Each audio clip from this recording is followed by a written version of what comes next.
full understanding of magic's use in warfare requires some background on military authority in Alaeria. Based on my research, human war in Alaeria had many similarities to the way warfare was conducted during Europe's medieval period. Authority on the battlefield was ordered into a royal hierarchy, with the king or queen of a nation presiding over the kingdom's soldiers. Under the king were a selection of advisors and nobles, with officers ranking down to command increasingly smaller units of footmen, cavalry, and engineers. This structure is also where Alaerian warfare differs.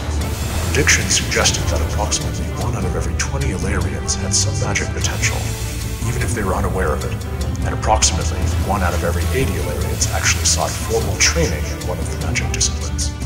The risks of magical threats on the battlefield were not just a possibility, they were inevitable.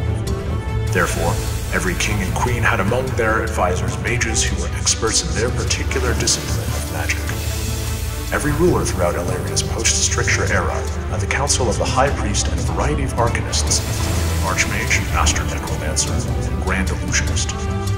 Guardians did not typically advise on matters of magic, but instead acted as captains of royal security and Alaerian non-magical troops.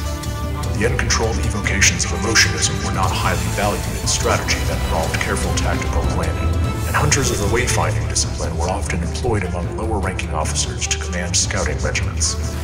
Already studious traveler, you can likely see that different disciplines of magic naturally foster diverse skill sets in an army, and thus is the greatest difference in warfare between Earth and Alaeria. In any royal army of Alaeria, you will readily find scouts, soldiers, horsemen, and archers. Moreover, you will also find units of offensive, defensive, support, and utility spellcasters. These specialized magic units report to their own separate hierarchy that scales up to the top royal magical advisor. Anywhere from 1% to 10% of an entire army may be comprised of spellcasters. Remember, though, that this only applied to primarily human armies, but I will save discourse about the other races for another time. If you lived in Alaeria and were conscripted to fight for the kingdom, where in this hierarchy would your